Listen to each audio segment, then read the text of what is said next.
नमस्कार दोस्तों, मना योग में आपका स्वागत है। मैं सीमा।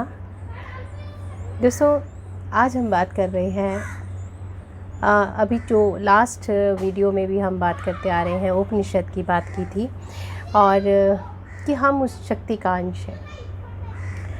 अब कई बार ये होता है कि लोग ये कहते हैं कि भाई कुछ लोग हैं जो भगवान को मानते हैं, कुछ हैं जो भगवान को नहीं मानते हैं। अब कुछ हैं जो मूर्ति को मानते हैं कि मूर्ति जो है उसमें भगवान है, और कुछ अपने उसमें कल्पना में ही उसको समझ रहे होते हैं। लेकिन अगर हमने भगवान नहीं देखा, हमें नहीं पता वाकई में, क्योंकि भगवान कृष्ण की कल्पना ही की गई कि ऐसे होंगे श्याम सुंदर, राधा रानी ऐसी होंगी, राम जी ऐसे होंगे, तो एक कल्पना के उस पर चित्र बना दिए गए। अब हम जब तक किसी चीज़ को देख ना लें तब तक हमें होता है ना कि हम उस चीज़ के ऊपर विश्वास नहीं कर पाते। तो ये सारी मूर्तियों में है, साक्षात हमारे सामने खड़े नहीं है उस रूप में कि वो बांसुरी लिए खड़े हों या राम जी धनुष लिए खड़े दिख जाएं कहीं पर, तो ऐसा नहीं है। लेकिन तो हम हम उस परम पिता परमात्मा के अंश हैं, पूर्ण अंश हैं, और हम उससे कनेक्ट कैसे हों? तो जब तक हमने देखा नहीं तो हम कनेक्ट कैसे होंगे? लेकिन हमने प्रकृति को तो देखा है, हमने नेचर को तो देखा है। अब प्रकृति में देखें तो आपको आकाश दिख रहा है, बिल्कुल क्लियर नज़र आता है आकाश। वायु पता चल रही है कि सांस लेते हैं और छोड़ते हैं तो वो वायु है जो अंदर जा रही है और बाहर आ रही है। और कई बार फील होता है, बहुत तेज़ जब आंधी चलती है तब भी पता चलता है कि हाँ भाई वायु जैसी कोई चीज़ है। उसके बाद जल है, वो पता चलता है। पृथ्वी है, वो भी दिख रही है, क्लियर पता चल रहा है कि पृथ्वी पर हम रह रहे हैं। तो ये सारे तत्व जो है, अग्नि है, अग्नि आपको उस रूप में भी दिख जाएगी जो आग जल रही होती है, और सूर्य को अग्नि का प्रतीक माना जाता है, स्वरूप उसका माना जाता है। तो ये तो सारा दिख रहा है ना। और यही सारी चीज़ें हमारे शरीर में भी हैं। हमारे शरीर इन पंच तत्वों से मिलकर ही बना हुआ है, जिसमें जल भी है, जिसमें अग्नि भी है, जिसमें वायु भी है, जिसमें आकाश तत्व भी है, पृथ्वी तत्व भी है। तो शरीर में वो सारी चीज़ें भी दिख रही हैं और हमें साक्षात भी दिख रही हैं। तब तो हम मान सकते हैं कि हम उसका अंश हैं। तो उसके साथ कनेक्ट होना कैसे होंगे? कौन है जो इस काम में अड़ंगी डालता है कि आपको उस शक्ति के साथ कनेक्ट नहीं होने देता? वो है अहंकार। अहंकार कहता है मैं। हम मान के बैठ जाते हैं मैं करूँगा। बहुत से लोगों को ये कहते सुना कि मैं ऐसा घर बनाऊंगा, मैं इस तरह का ऐसी गाड़ी खरीदूंगा, ऐसे बच्चों की शादियां करूंगा, ऐसी ऐसी बातें करते सुना है, प्रैक्टिकल लाइफ में सुना है। लेकिन नियति ने, या कहीं किस्मत ने, या कहीं भाग्य ने, या कहीं प्रारब्ध ने वो मौका ही नहीं दिया। उससे पहले ही उनका जाना हो गया। वो जो इतनी बड़ी बड़ी बातें कही गई थी, या ऐसी सोच थी एक कि हमें ये करें, मैं ये करूँगा, मैं वो करूँगा, वो मौका नहीं मिला। तो हम ये कहें कि मैं करूँगा, जब तक मैं का भाव रहता है तब तक हम उस शक्ति के साथ कनेक्ट नहीं हो पाते। एक उर्दू भाषा में कुछ शब्द इस्तेमाल होते हैं, और मेरे पिताजी भी कहा करते थे कि उन्हें बहुत अच्छा लगता था जब ये कोई मोमडन या मुसलमान किसी भाईजान से वो मिलते थे, तो वो कहते थे आप आइएगा। पापा कहते थे उनको कि आइएगा, तो वो कहते थे इंशाअल्लाह ज़रूर आएंगे। तो वो इस चीज़ की बहुत तारीफ़ करते थे मेरे पिताजी। वो कहते थे कि वो इंशाअल्लाह, अगर भगवान ने चाहा तो। और हम लोग क्या बोलते हैं, मैं आऊँगा, या मैं नहीं आऊँगा, या मुझे काम है, या मैं ये। वहाँ पे एक बहुत ही आराम से, बहुत प्यार से इस मैं को सरका दिया गया अल्लाह की तरफ कि इंशाअल्लाह ज़रूर आएंगे, इंशाअल्लाह ये काम ज़रूर होगा, इंशाअल्लाह ऐसा होगा। और जब कोई तारीफ़ कर देता था किसी चीज़ की कि भाई आपके पास तो ये बहुत अच्छा, आपका बेटा बहुत अच्छी नौकरी पे लग गया है, या कुछ इस तरह की कोई बात होती थी, तो अल्लाह का करम है, उसकी मेहरबानी। तो ये जो शब्द हैं ये बहुत ही मतलब एक छोटे से लेवल पे आपको सरका देते हैं मैं से हटाकर उसको देने के लिए।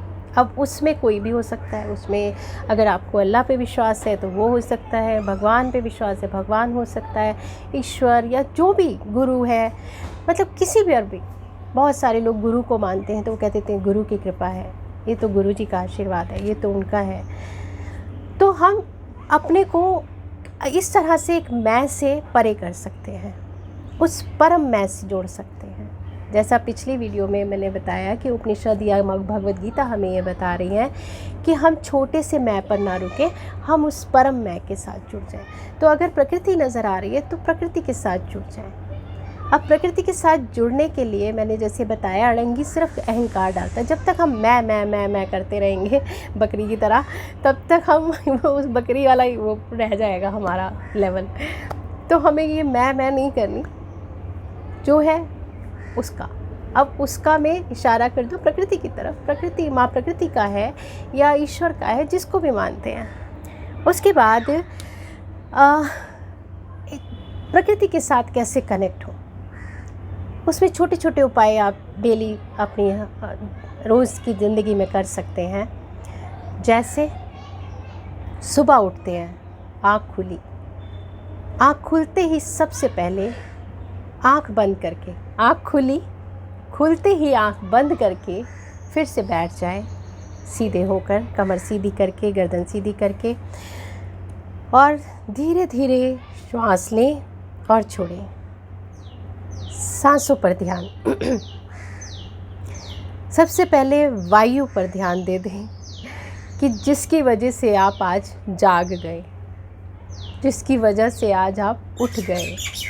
वरना अगर वो जो अंदर गई थी और बाहर ना आती तो कुछ और ही हो जाता।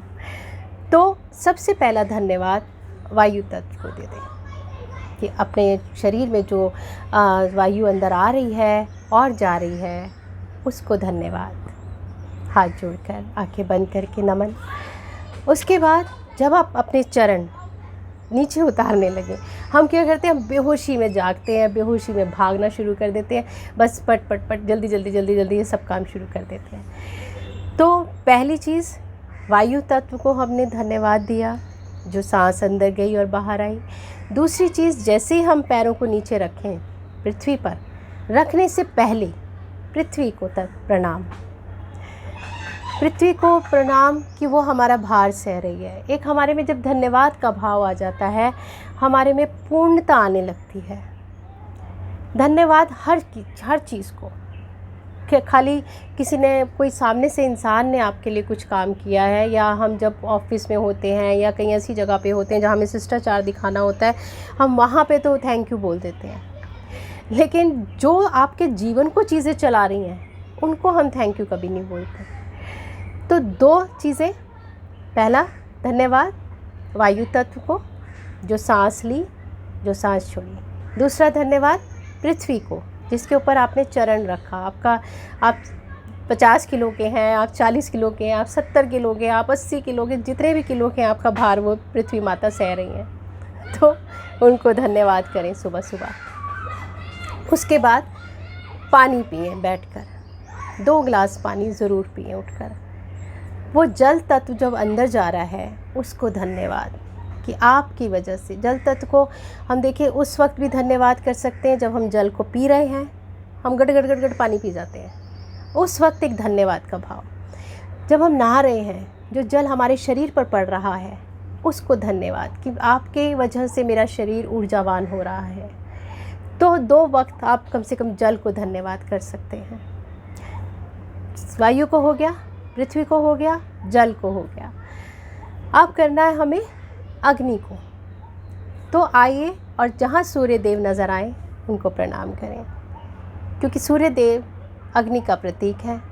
हमारे अंदर शरीर में जो जठराग्नि है, जो खाने को आप खाते, क्या क्या खाना खाते हैं और वो कैसे अंदर उसको पचा के, कौन सी आग है जो अंदर उसको खाने को पचा देती है और उसको मांस बना देगी, उसको ब्लड बना देती है आपके, मतलब ये सारा कुछ चेंज हो जाता है अंदर जाकर। तो उस अग्नि तत्व को प्रणाम। तो सूर्य देव सामने दिख रहे हैं, उनको प्रणाम। उसके बाद आकाश तत्व, कुछ देर मौन रहे, चुपचाप काम करते रहें खामोशी के साथ। ध्यान जब भी करेंगे तब भी आकाश तत्व आपको महसूस होगा। आप जब उठ के जिस समय वायु तत्व को महसूस कर रहे हैं उस वक्त भी आकाश तत्व महसूस होगा। आकाश तत्व को धन्यवाद। तो इस तरह से हम प्रकृति के साथ जुड़ जाएंगे और मैं खत्म होगा। हम कहेंगे जो भी है तुम्हारा। थैंक यू, धन्यवाद। मिलेंगे अगली वीडियो में।